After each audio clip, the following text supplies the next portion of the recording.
G Channel, if you're talking, I cannot hear you.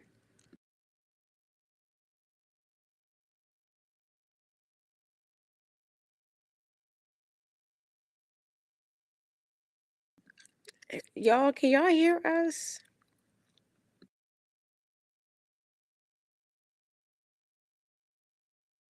I don't know if y'all can hear me or if y'all can hear us, but Tech Tuesdays is having some technical difficulties right now, y'all. I don't know what is going on. There's some crazy stuff going on right now with the tech for Tech Tuesday. Can we hear and see me? Yes, I can hear you. Okay, finally. Listen, this has been one of the techiest Tech Tuesdays to date. Um, it's been a day though. So, how was your day, Maya? And we also have other guests coming. We're just trying to we got to expunge a few things because we're late, and we're gonna blame it on us because you know what that means. You know our motto. Yeah, it's everything is your fault as a leader. It's all your fault. So we got to take that on us. Devon Hurst, I'm right here trying to get my connection. Okay, cool. I'm gonna go ahead to YouTube on my phone so that I can see everybody's comments. Jada. Okay, cool. Yeah, go ahead. Let them in. Let them in. Let them in. Yeah, so today was my last day of finals. Oof, So Jesus. I'm officially, well, not official, or whatever you want to call it, but I'm a senior now, I guess. And I don't know. It was this process. This was my first year having finals because I was a freshman when COVID hit. So I had never experienced the whole final dynamic at Poly, and now that I have, it was crazy. I'm talking assignments, not just finals and assignments at the same time. Like it was crazy, and now I'm kind of just finally glad that it's over. How has everybody else been? That's enough about me. How has everybody else been? I know the school year is now ending. You know, Well, I would say I don't think Mr. Persons goes to school. He might. I don't know. But it's I know for me, my finals I have one more after today and that's tomorrow. I tried sushi for the first time today, so that was nice. But what about everybody else that is here? We have a lot of new guests today because we got a little something different. So, who would like to go first to share their name? And uh, you can share something that you like about yourself or something that you might want to share that no one else knows. You can you guys hear me? Okay, go ahead.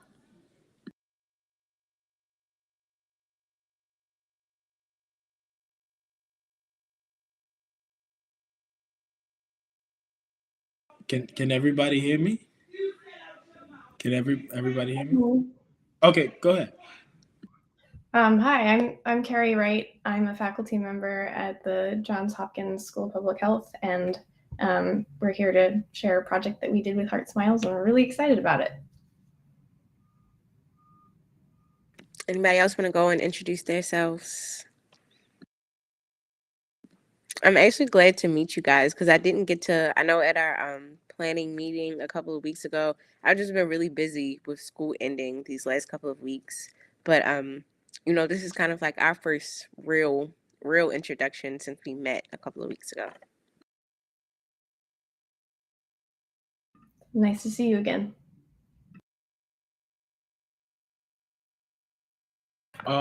I would like to also quickly praise Maya J's comment.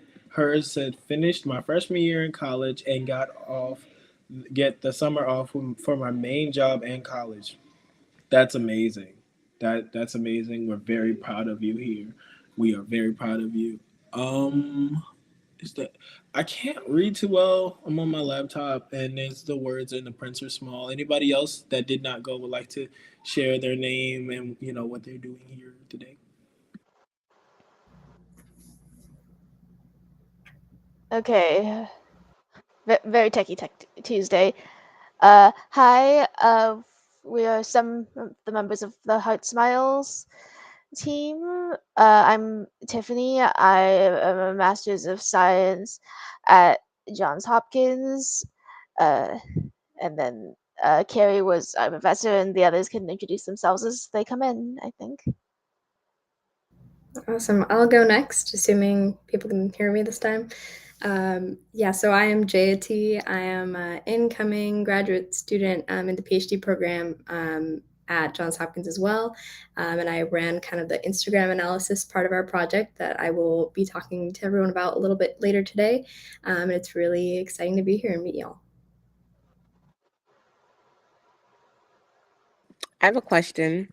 I just wanted to know, now that I'm looking at college, I don't have my heart set on staying in the city, but what made you guys choose Johns Hopkins? Well, for me, I actually started by working at Hopkins. I was a lab tech at Hopkins, and then I moved into the informatics program on the advice of my PI, so my boss basically. And so part of my reason for staying at Hopkins was to access the really supportive network and all the great professors here. Especially since I knew I would be attending during like the pandemic and I might not have as much time to network. Really having these existing connections in this community to rely on was really important for me when I was making my decision. Yeah, for me, I had applied to a bunch of places. I'm originally from Arizona, so pretty far, but I knew I wanted to leave Arizona. And I was looking for public health programs. And I knew Hopkins had a pretty well-renowned public health program. And I had talked to some other students who were already here before me, and they had a lot of really good things to say. And I think that kind of sold me on it. I basically talked to students everywhere I was considering, and then based a lot of my decision on that because they're the people who are going to have a similar perspective to the one you're having. So, yeah. Oh, hi. Finally, I got in. Hi. So I am Mavis. I am a master student studying biostatistics in Johns Hopkins. And this time I'm analyzing the YouTube channel data for Hasmel. Nice to meet you guys. Thank you. Nice to meet you as well. And seeing how this is my first time ever hearing of you guys and your job title, but now I know that you work with us to keep Heart Smiles of what it is. Thank you so much. You know, we couldn't do it without you, literally. But what made you guys get into data, or at least analyzing data? Oh, geez. I've been kind of program. I started using a computer. I was like 3 or 4. My dad finished his PhD program. He bought himself a laptop. He gave me his old laptop. I started on this like clunky old, as thick as a dictionary, like Windows 95 laptop. And then I started learning to program based on first Lego League. So I got a box of Legos and I made them move, and that was the coolest possible thing you could do, early 2000s. Um, and then I realized to work on robots for the rest of your life, you had to learn physics.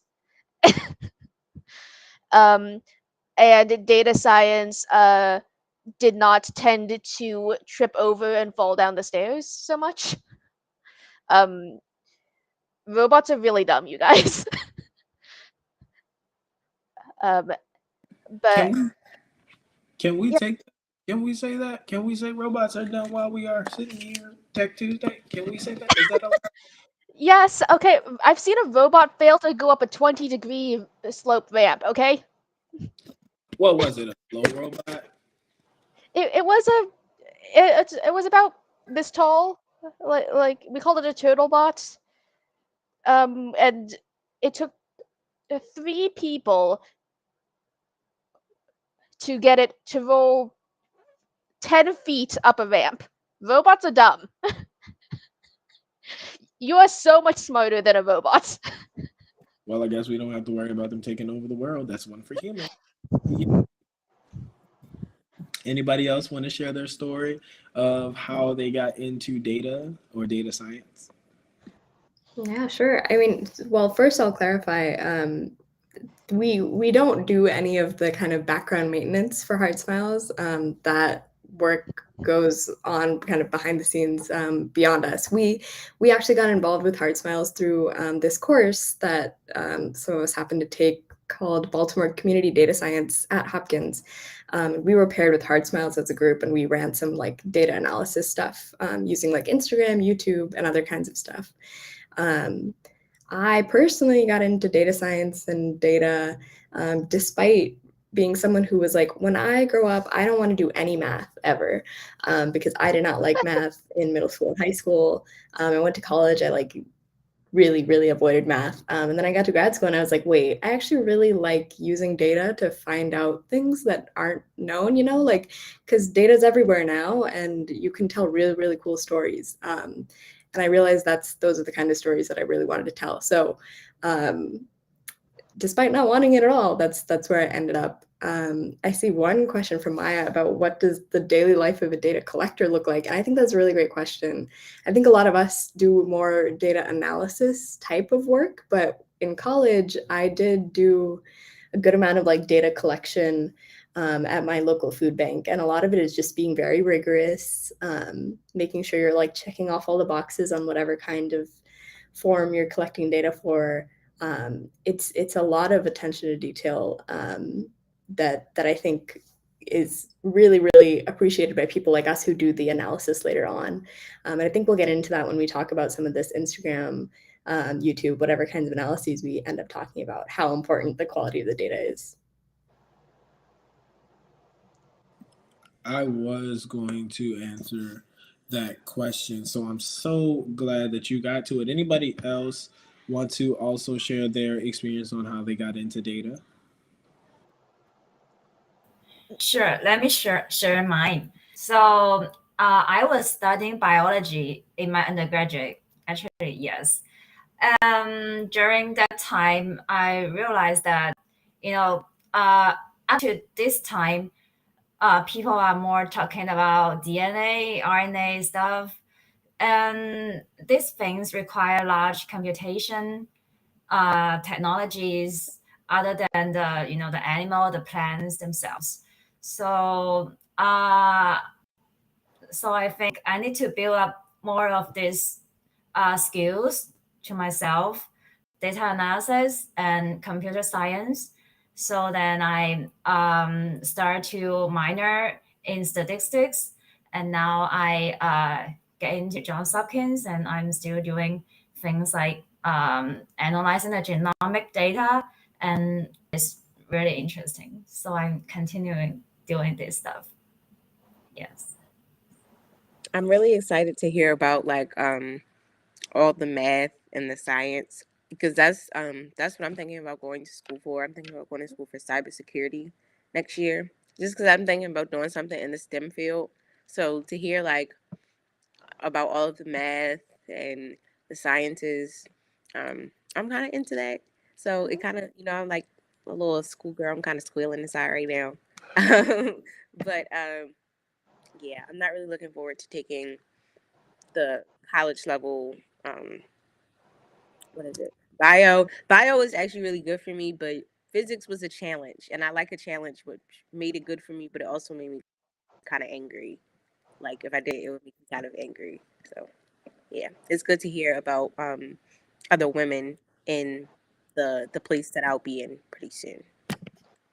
Yeah, as far as tips to make math fun or easier to pick up, um, one thing that I think is really important to understand about higher level math is that it's doesn't bear a lot of resemblance to like the really basic like arithmetic and algebra that you're doing uh kind of at a lower like middle or high school level. You're once you get into the stuff we're doing, which is you get a lot of calculus statistics. We're doing so much statistics, and that's most of what we're doing here.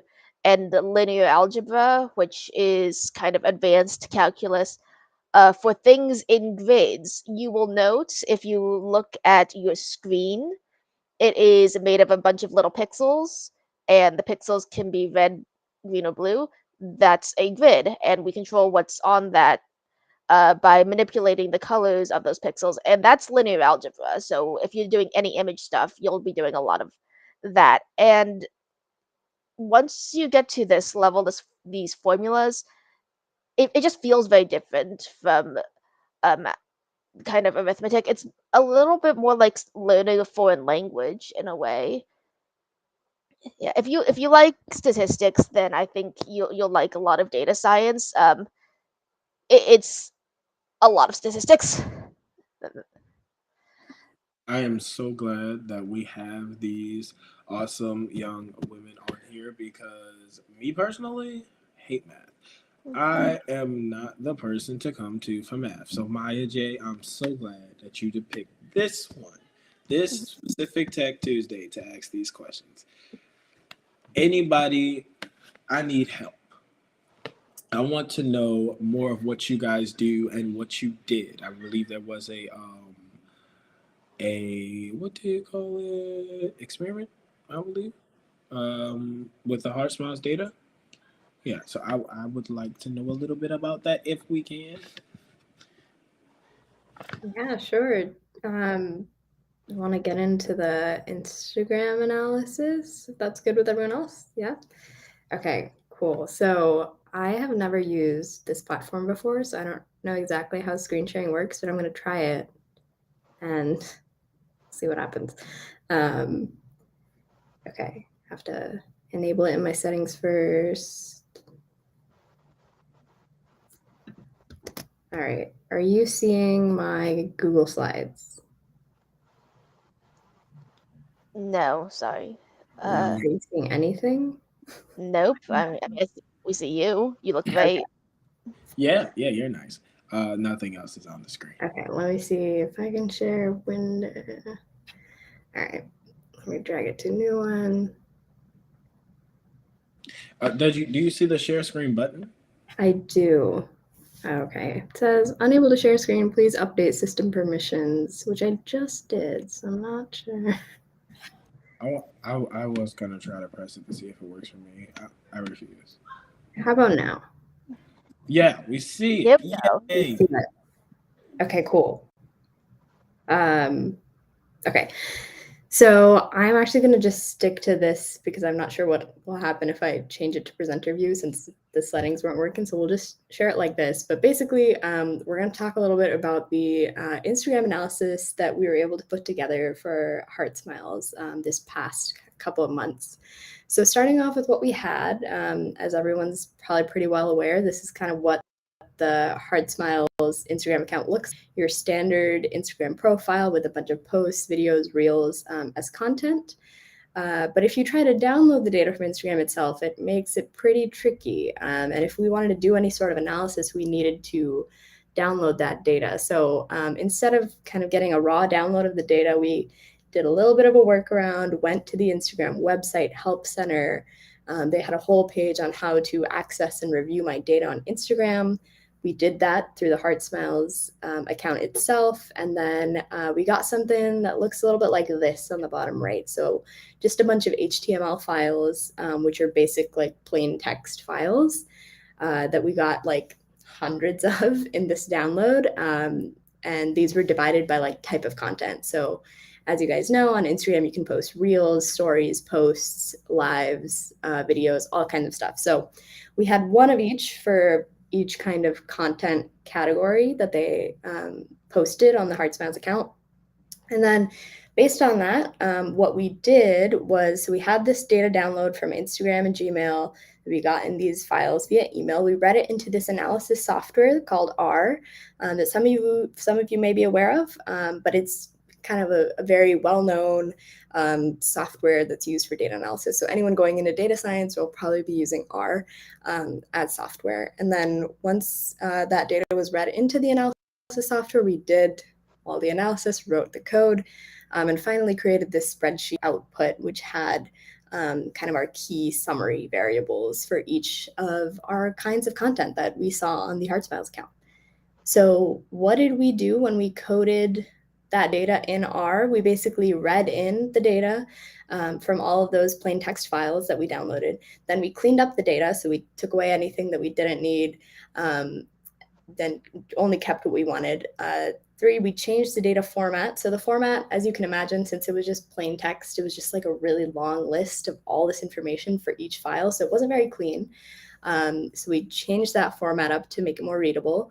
And then step 4, we got those summary statistics. So like average duration, average likes, average plays, mean impressions, how many clicks, that kind of stuff. And then the final step was putting it all in an output table that we were able to send to Miss Joni and the rest of the HeartSmile staff so that they could get a better idea of their social media strategy and their social media metrics.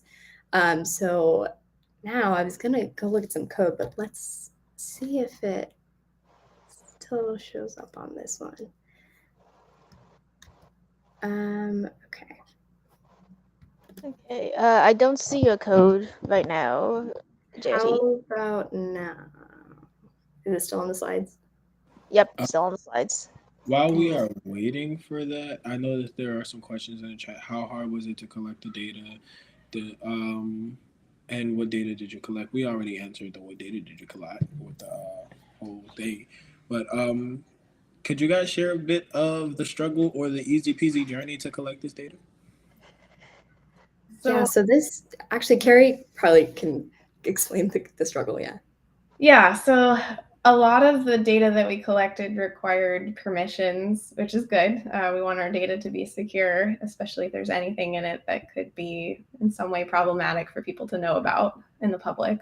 And so there were a lot of codes that I needed and passwords that I needed to get from various people at HeartSmiles because we're not generally directly working on these things for HeartSmiles. So, and then for Instagram specifically, they email you after you request for the data, and then you have to wait 48 hours. And sometime within the 48 hours, you're going to get an email with a link to get to the data.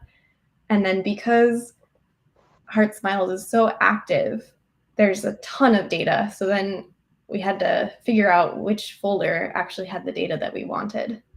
And so it was maybe one folder out of 10 or 12. So it was a little tricky. So it's funny that you mentioned cleaning data because that was actually a session that we did a couple of Tech Tuesdays back.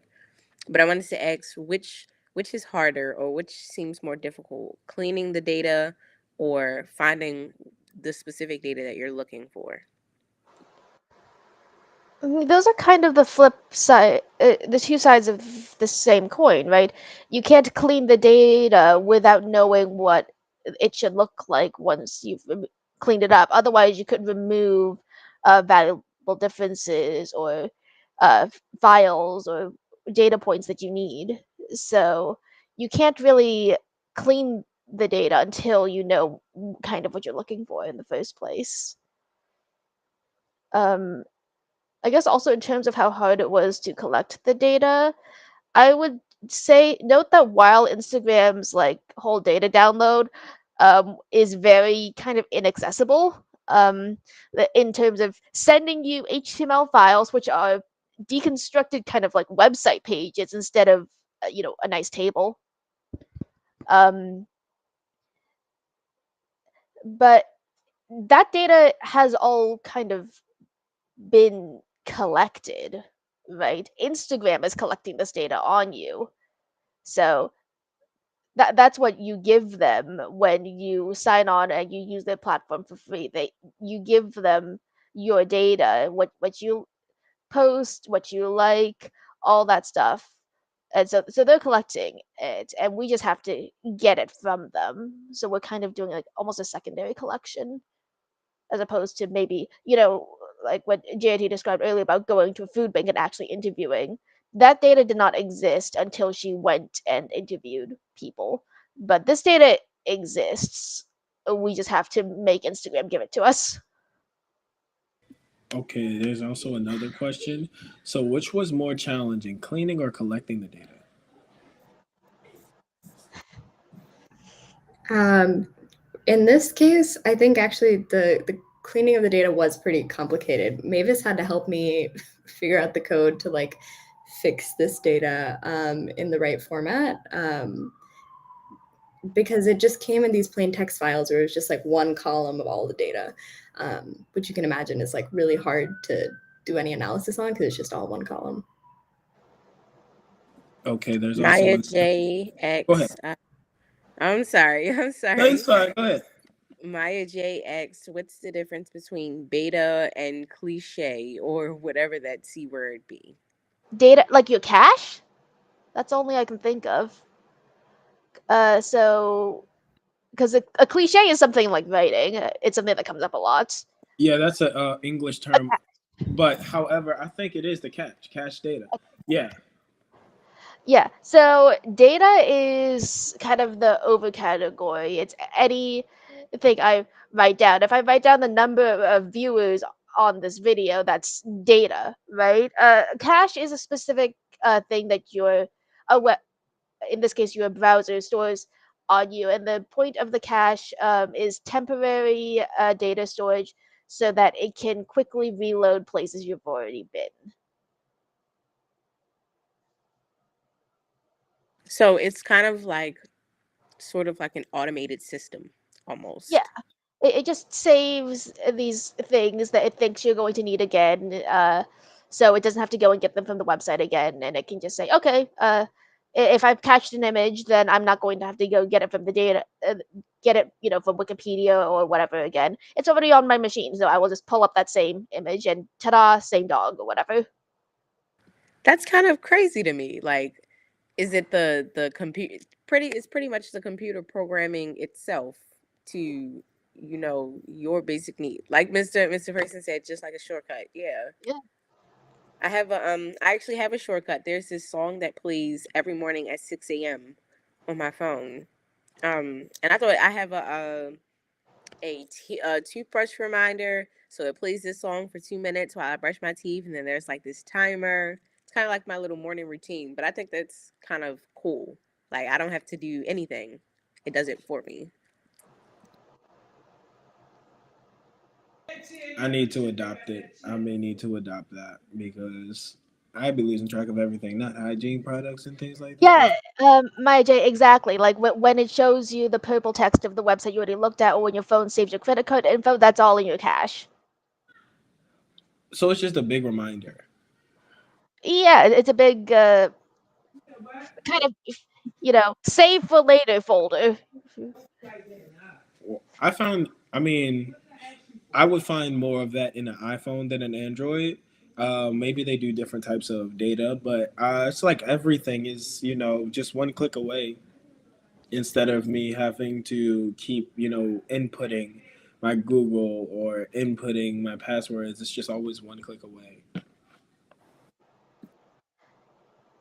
It looks like JT got the code working.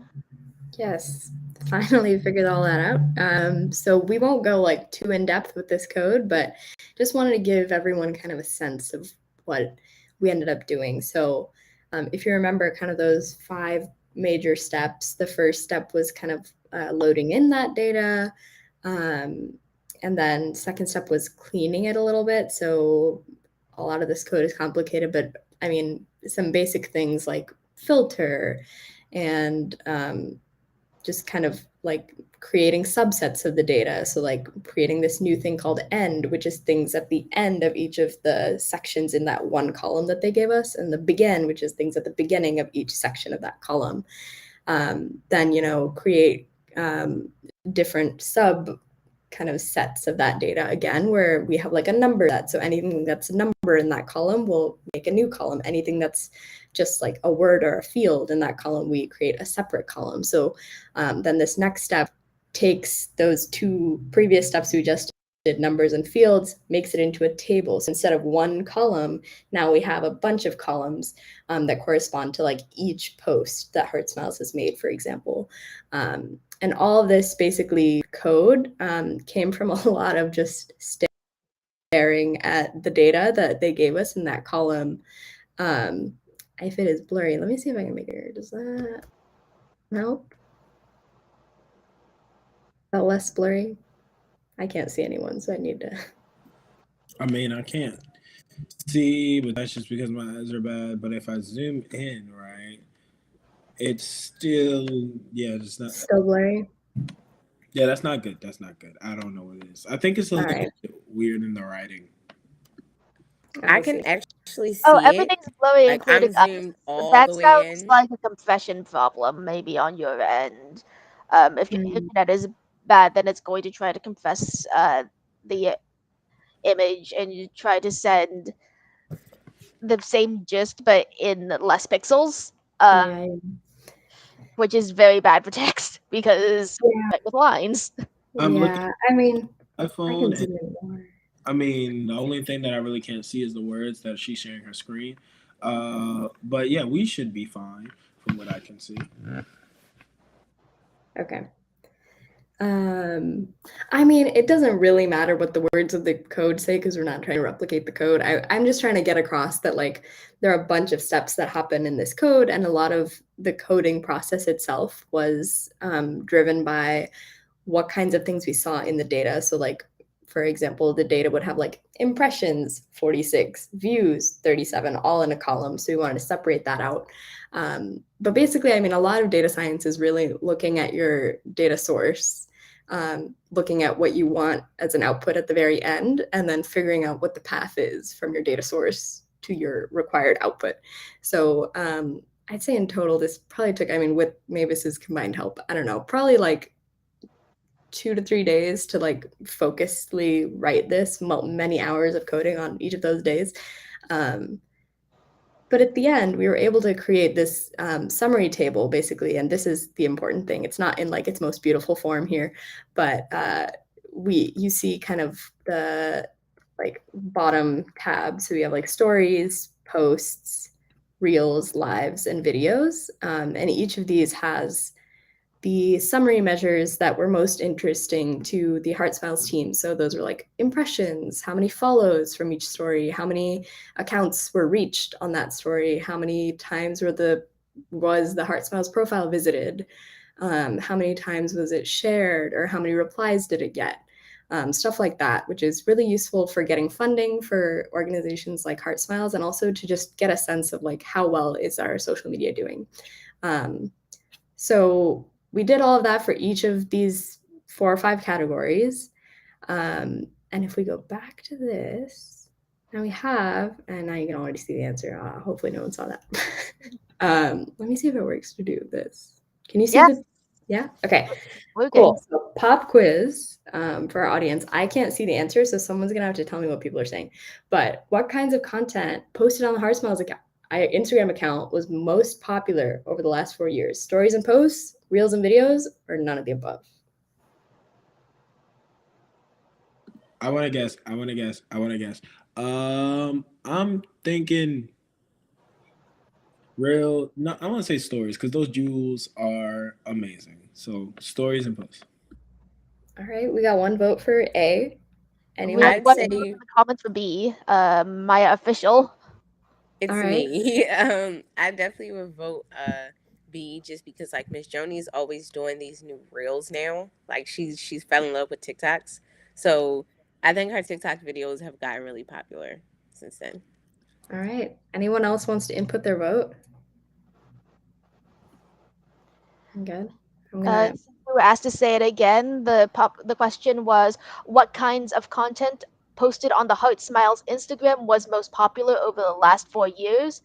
The options are A, stories and posts, B, reels and videos, or C, none of the above.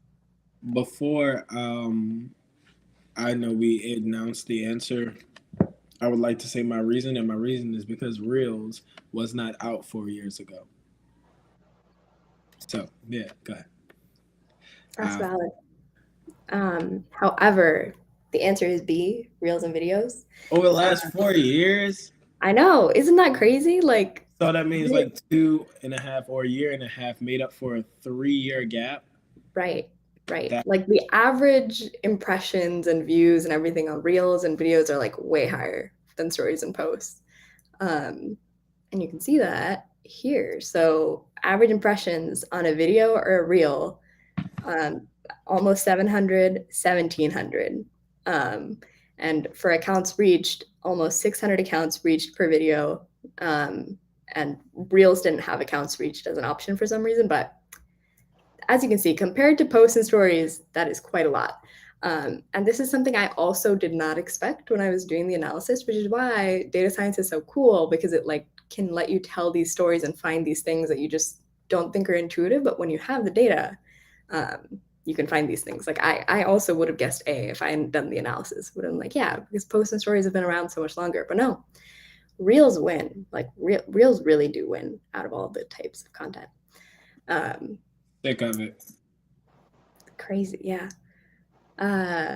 Yeah, so just one last kind of major thing we found in this analysis, which wasn't really from the coding part, but Instagram gives you some summary data on its own. But basically, there were over 125,000 impressions across the Instagram account, which is how many times people have like seen the account on Instagram, whether or not they're following it. So like if they saw it promoted, or like if they saw it on their feed or stuff like that. That's a massive number. And over 9,000 unique accounts that were reached across all media that was shared via the Instagram account just in the past January to April, so over the first 4 months of 2022. So that is a lot of traffic for an Instagram account the size of Heart Smiles, which was also really impressive. And when we shared that with the Heart Smiles team, they're really excited about that. And I think they have a great social media strategy. Like Maya was saying, TikToks and Instagrams are like really blowing up right now. So I think it was really cool for us to confirm that with the data. And with that, that is basically what we had for the Instagram analysis. And we thank you for letting us share all this with you. That was amazing. That was amazing. Although I dislike the fact that I lost. I'm a very competitive person. I don't like the fact that I didn't get that. But I'm actually really shocked. I'm so shocked right now, G Channel. Like I'm so shocked right now because it's in numbers. It's in numbers. Like we just see the physical reality of everything. Like we never really look at the what goes into making something. So like putting it into numbers, 125,000 in 4 months, like. You do that. That's a lot of people in such a short amount of time. And I'd say that that's because that's right around when she really started to post TikToks. Like, that is exactly when she really started to post TikToks. So, them TikToks put us on the map for real. Yeah. They did. So, one day we should do a data experiment on TikTok, the Heart Smiles TikTok. Yeah, Miss Joni had mentioned really briefly, I think, at our last meeting, she was like, we should have given them the TikTok login too, so we could have done that. So I think maybe in the future, you could also do a TikTok analysis. But also the Heart Smiles can do it too. See, and you know what? I might take up some time, my own free time, and try to do that myself and, report back. But as she did say before, because we have an announcement to make, this will be the last Tech Tuesday until fall. Yeah, so we've been running a while though. We did great, and I'm so happy that we got to do this. I remember when Miss Joni had hit my phone about the opportunity. I was like, "What? Didn't Naeem and Charles do that? Wasn't they doing that?" But I ended up taking it, and I really enjoyed it. Yeah, we definitely had a great run, and we will see you guys. It wouldn't be next year; it would be this fall, correct? So yeah, can't wait. It will be fall going into the next year. With that being said, though, we are still going to end it off the right way that we always do. Jewels. So, do you guys know what jewels are? I've seen them on the Instagram account. So yeah. All of those jewels, you had to go through a lot of them, didn't you? Yeah. Yep. So, do you have one for us? Is this your first jewel, by the way?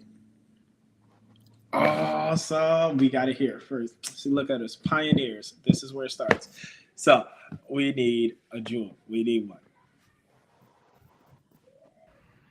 I'm gonna go first. Okay. And I say that because this one is kind of really important to me, so I want everybody to hear it, being as though it is summertime.